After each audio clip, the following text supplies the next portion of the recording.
शांताकारं भुजगशयनं पद्मनाभं सुरेशं विश्वाधारं गगनसदृशं मेघवर्णं शुभांगं लक्ष्मीकान्तं कमलनयनं योगभिर्ध्यानगम्यं वन्दे विष्णुं भवभयहरं सर्वलोकैकनाथं। वसुदेवसुतं देवं कंसचाणूरमर्दनं देवकी परमानंदम श्रीकृष्णं वंदे जगद्गुरुं। श्रीकृष्णं वंदे जगद्गुरुं। कृष्णाय वासुदेवाय हरे परमात्मने प्रणतक्लेशनाशाय गोविंदाय नमो नमः। गोविंदाय नमो नमः। हम सभी भगवत गीता के इस ज्ञान सत्र में समय से उपस्थित हैं और भगवत गीता के 14वें अध्याय के श्लोक संख्या 2 पर कल की चर्चा को विराम दिया गया था और आज की जो चर्चा है वह जहाँ पर श्लोक संख्या 2 के पूर्वार्ध अंश के कुछ भाग पर इदम ज्ञानम उपासित पर चर्चा कल हुई थी और जो आज की जो चर्चा है वह जो इसका शेष भाग है वह इस पर हम केंद्रित करेंगे और आप सभी महानुभावों का भगवान गोविंद की ओर से आशीर्वचन और मेरी ओर से सभी को कोटि प्रणाम है। तो कल की चर्चा में हम सभी ने यह श्री भगवान ने कहा था इदम ज्ञानम उपासित, इस ज्ञान का आश्रय लेकर के। किस ज्ञान का? त्रिगुणों के विषय का जो ज्ञान है उसका आश्रय ग्रहण लेकर के मम साधर्यम आगता, मेरे साधर्मता को प्राप्त होकर या हुए। तो ये साधर्मता क्या है? श्री भगवान की साधर्मता क्या है? तो जब हम श्री भगवान की साधर्मता के बारे में विचार करना चाहते हैं तो एक विशिष्ट भाव प्रकट होने लगते हैं। जैसे श्री भगवान हैं वैसी स्थिति एक मनुष्य की या साधक की या सिद्ध की नहीं हो सकती। ये तथ्य तो स्पष्ट है, इसमें कोई संशय नहीं है कि जैसी स्थिति परमात्मा की है वैसी हमारी स्थिति नहीं हो सकती। इस तथ्य में कोई संशय नहीं है। लेकिन क्या कोई व्यक्ति श्री भगवान के समकक्ष हो सकता है? ये विषय है। साधर्मता जो श्री भगवान बार बार इस प्रकरण में कह रहे हैं कि मेरी साधर्मता को प्राप्त हो करके।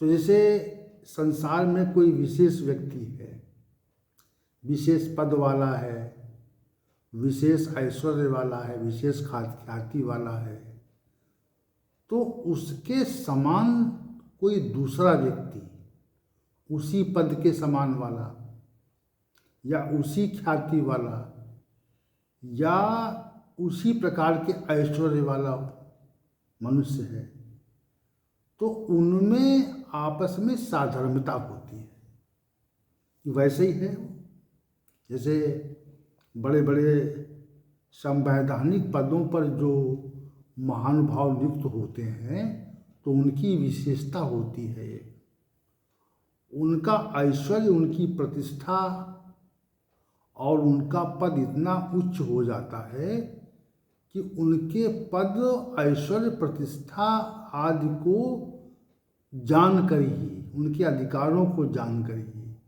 मनुष्य उस ओर प्रभावित होता है।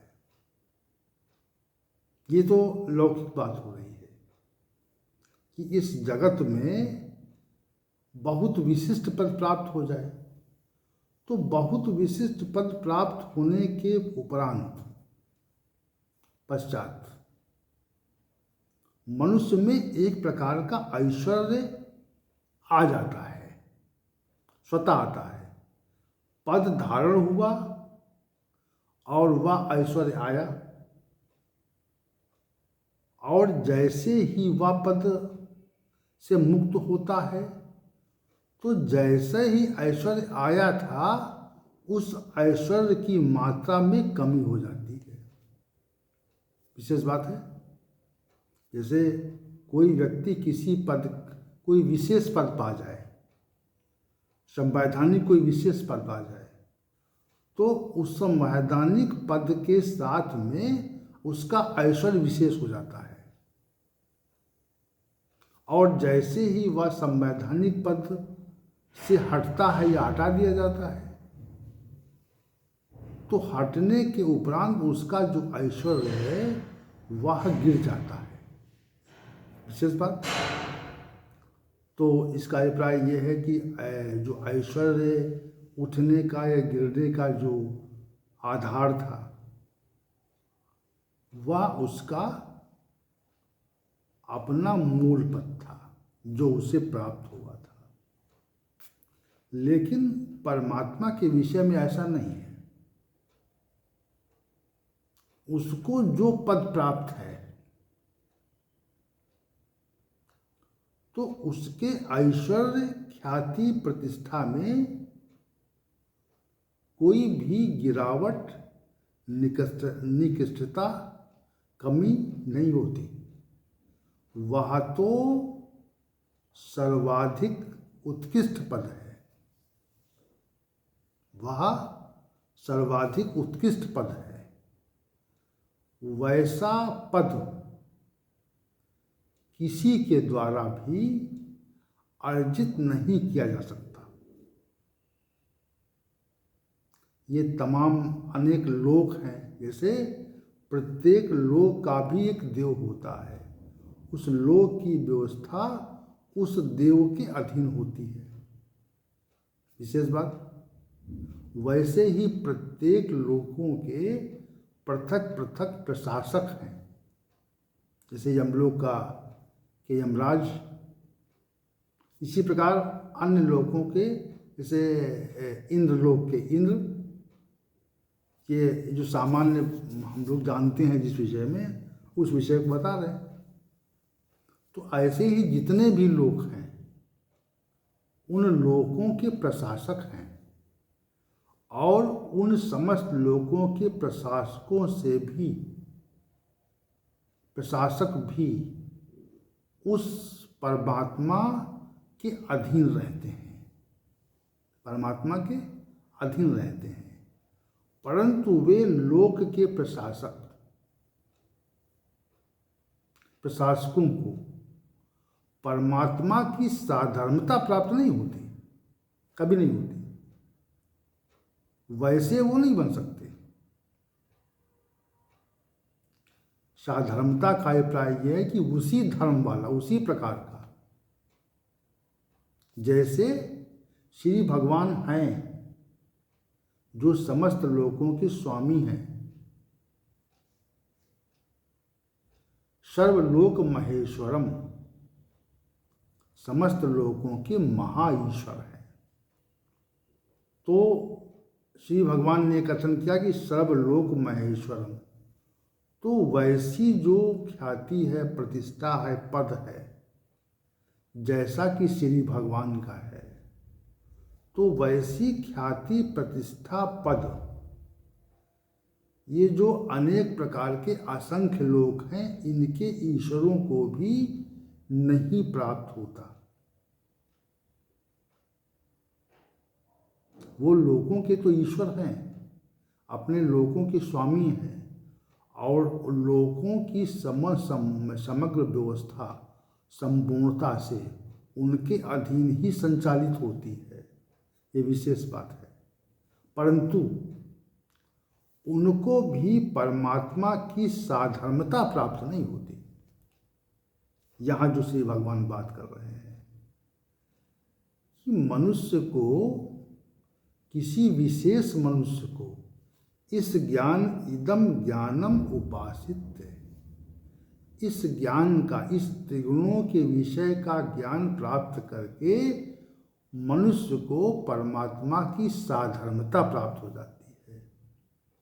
जैसे कहें कि अमुक व्यक्ति के समकक्ष ही पद वाला है, ये बात कह दें तो यहाँ पर पहले जो बात ये समझ में आती है कि मनुष्य को यह अधिकार है, यह अधिकार मनुष्य को प्राप्त है कि वह श्री भगवान की साधर्मता प्राप्त कर ले।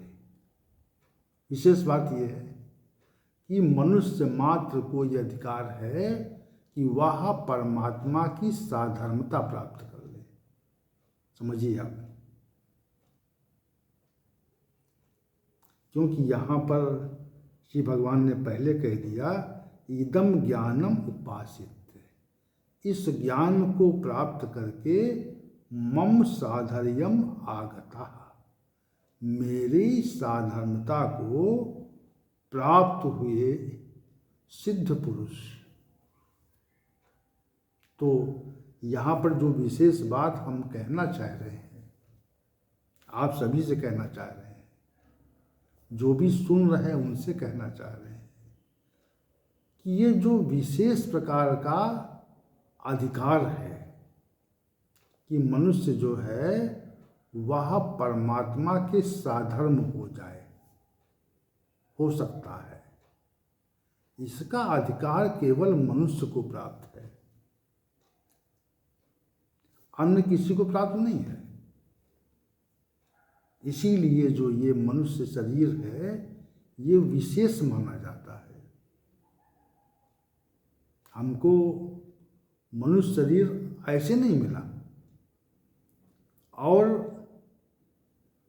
किसी भी कार्य के, ऐसे कार्य के लिए नहीं मिला जिससे कि परमात्मा की अनुभूति न हो। जैसे हम जीवन पर्यंत ऐसे कार्यों में उलझे रहें कि हम श्री भगवान की ओर उन्मुख नहीं हो पाए। हमारा जो समग्र जीवन है वह संसार की ओर उन्मुख रहे, तो हमको जो अधिकार प्राप्त था, साधर्मता की स्थिति प्राप्त करने का जो अधिकार प्राप्त था, जो हमें अवसर मिला था, तो उस अवसर को हम नष्ट कर देते हैं। कितना सुंदर अवसर मिला कि हमको परमात्मा की साधर्मता प्राप्त करने का अवसर मिला हमें, और उसको हम कहाँ लगा रहे हैं, कहाँ लगा रहे हैं, इस पे सभी लोगों को विचार करना चाहिए कि हम इस अवसर को किधर व्यस्त कर रहे हैं, उसको अवसर को कहाँ नष्ट कर रहे हैं। क्योंकि प्रत्येक व्यक्ति ये जानता है कि हमें जो मनुष्य जीवन में जो अवसर मिला है, प्राप्त हुआ है, उस अवसर का उपभोग, उस अवसर का उपयोग हम कहाँ कर रहे हैं। जैसे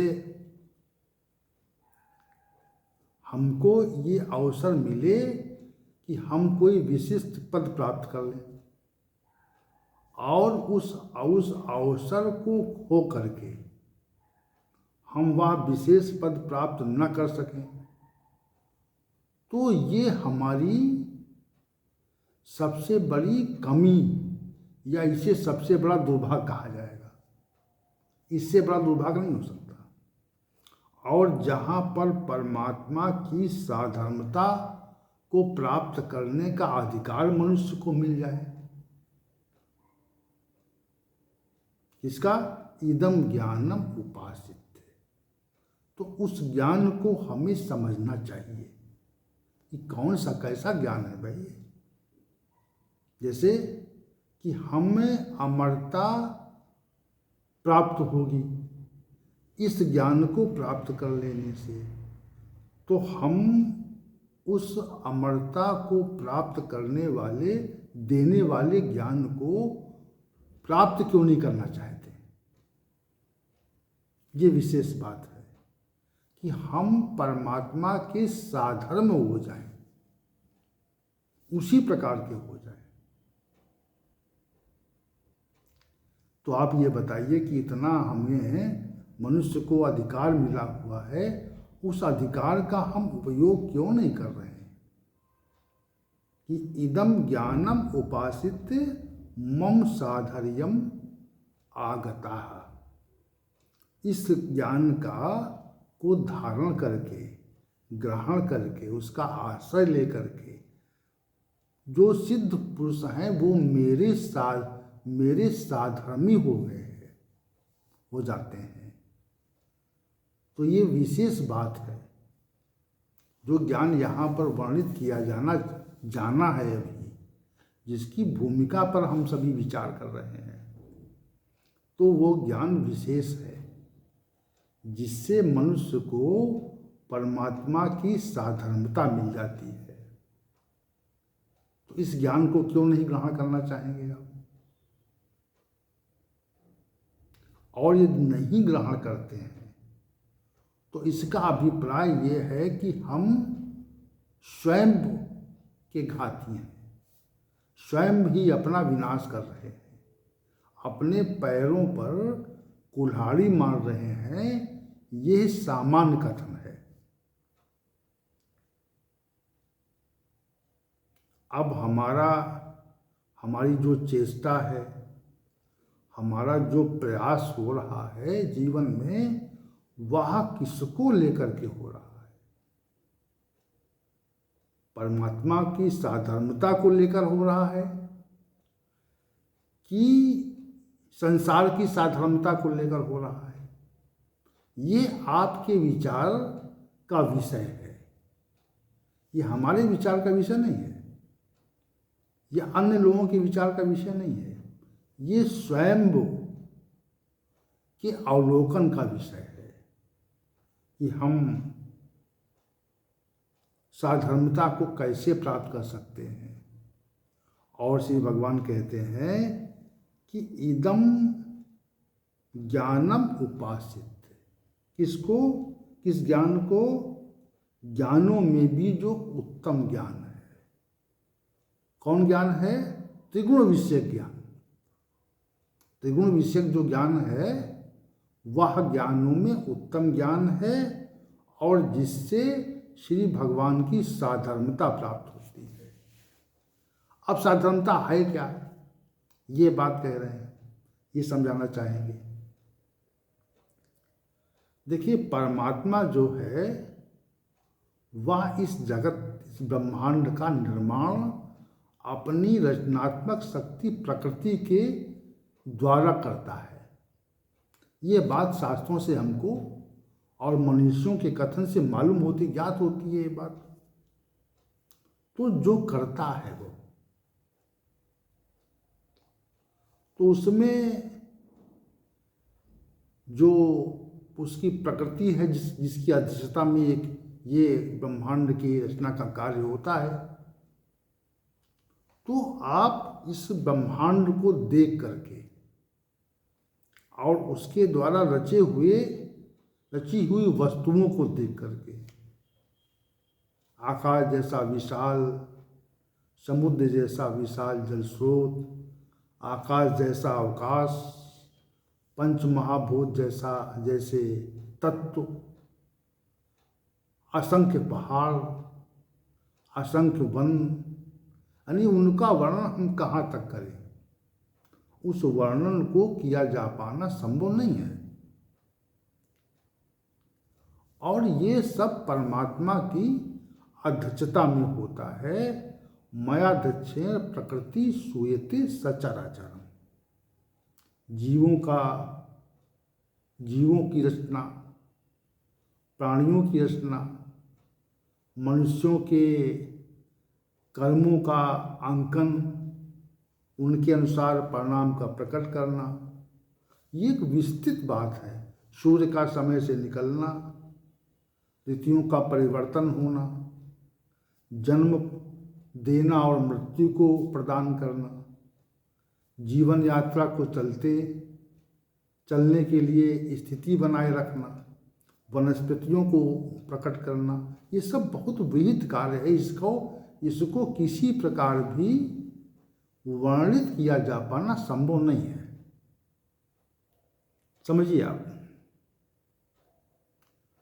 तो परमात्मा की जो स्थिति है, जिसमें यहाँ पे साधर्मता की बात हो रही है, जो परमात्मा की स्थिति है, तो वैसी स्थिति किसी मनुष्य की हो जाए, लेकिन होती है तभी यहाँ वर्णन इसका आया है। न होती तो वर्णन नहीं आता यहाँ। मम साधर्यम आगतः, मेरे साधर्म को प्राप्त हुए सचिद जन। तो किसी सिद्ध पुरुष को परमात्मा की स्थिति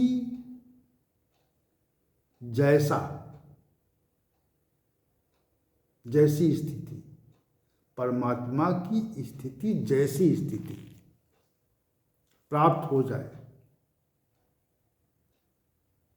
तो ये पूरी साधर्मता है।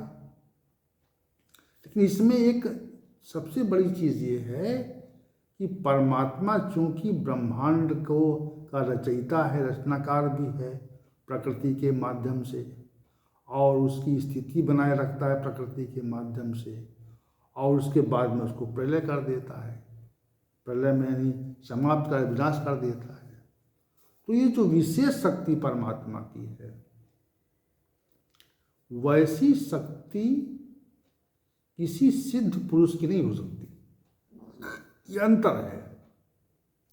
ऐश्वर्य तो उसका वैसा हो जाएगा, जैसे बहुत से महानुभाव जो हैं वह इस पृथ्वी पर भगवान की तरह से ही पूजे जाते हैं, भगवान की तरह से उनका ऐश्वर्य हो जाता है, भगवान की तरह से उनका सम्मान होता है, उनको लोग भगवान की उपाधि से विभूषित करते हैं। तो ये विशेष बात है। तो साधर्मता तो यहाँ पर जो लौकिक साधर्मता प्रतीत होती है, वह विशेष सिद्धि मिलने के बाद प्रतीत होने लगती कि ऐसी साधर्मता है कि जो जहाँ पर सभी लोग प्रणाम करते हैं, झुकते हैं जाकर के, तो ऐसी स्थिति प्राप्त हो जाती है लोगों को। तो वैसी जो साधर्मता है, इस जगत में भगवान जैसी साधर्मता प्रतीत होती है, लेकिन एक अव्यक्त साधर्मता है जो मृत्यु के पश्चात परमात्मा की तरह ऐश्वर्यवान हो जाना। सिद्ध पुरुष को जो गुणातीत हो जाते हैं, उनको इस संसार में भी भगवान जैसी स्थिति उनको प्राप्त हो जाती है। भगवान की तरह से ही उनकी उपासना पूजा होने लगती है, क्योंकि उन्होंने त्रिगुणों के ज्ञान को प्राप्त होकर के त्रिगुणों के प्रभाव से वह अतीत हो जाते हैं। परंतु यहाँ पर जो साधर्मता है, वह इस जगत में तो है ही। इस जगत में श्री भगवान की तरह से ही उनकी स्थिति हो जाना हो जाने जैसी बात तो है यहाँ पर, लेकिन मृत्यु के उपरांत परमात्मा की सानिध्यता प्राप्त होती रहती है उनको। जैसे कोई विशेष व्यक्ति, विशेष पद वाले व्यक्ति के साथ में जो लोग रहते हैं वे उसके सहकर्मी होते हैं, और विशेष व्यक्ति से मिलने के पूर्व उनकी अनुमति आवश्यक होती है, वही मिलवाते हैं। विशेष पुरुष के दर्शन करने हैं, अगर आपको मिलना है उनसे, तो पहले जो उनके साधर्मी लोग हैं उनसे आपको मिलना पड़ता है। तो यहाँ पर जो साधर्यम जो पद है वह उन सिद्ध पुरुषों के लिए है जो त्रिगुणों के स्वरूप को जान करके त्रिगुणों से अतीत हो गए हैं, और अतीत होने पर श्री भगवान की साधर्मता प्राप्त हो जाती है। वह श्री भगवान के लोक में निवास करते हैं। न तद्भासते सूर्यो न शशांको न पावकः यद गत्वा न निवर्तन्ते तद्धाम परमम मम। जहाँ पर सूर्य चंद्र अग्नि का प्रकाश नहीं है, उस परम धाम को सूर्य चंद्र अग्नि प्रकाशित नहीं करती है। न तद्भासते सूर्यो न शशांको न पावकः यद गत्वा न निवर्तन्ते। जहाँ पर जाकर के, जहाँ पर उनकी साधर्मता को प्राप्त होकर के मनुष्य इस लोक में वापस नहीं आता है, वही उनका परम धाम है। तो जो त्रिगुणातीत स्थिति है, त्रिगुणों के ज्ञान से मनुष्य को श्री भगवान की साधर्मता प्राप्त हो जाती है, ऐसा यहाँ पर कथन है। श्री भगवान का जो कथन यहाँ पे है वह उसी ओर निर्देश है, उसी ओर लक्ष्य उसका है कि त्रिगुणों के ज्ञान से मनुष्य को मेरी साधर्मता प्राप्त हो जाती है। न निवर्तन्ते, वह यहाँ पर वापस नहीं आता है। और इसी कथन को, जो इसका उत्तरार्ध अंश है, इसमें श्री भगवान के द्वारा उसको स्पष्ट किया गया है। क्योंकि ये चर्चा का आज का विषय नहीं है, कल की चर्चा में इसको हम प्रस्तुत करेंगे। सर्गेपि नोपजायन्ते प्रलये न व्यथन्ति चाह। इस विषय को क्योंकि कल निरूपण कल होना है, तो यहाँ जो आज का जो विषय था, मम साधर्म्यम आगता, मेरे साधर्मता को प्राप्त हुए मनुष्यों की क्या स्थिति होती है, ये जो स्थिति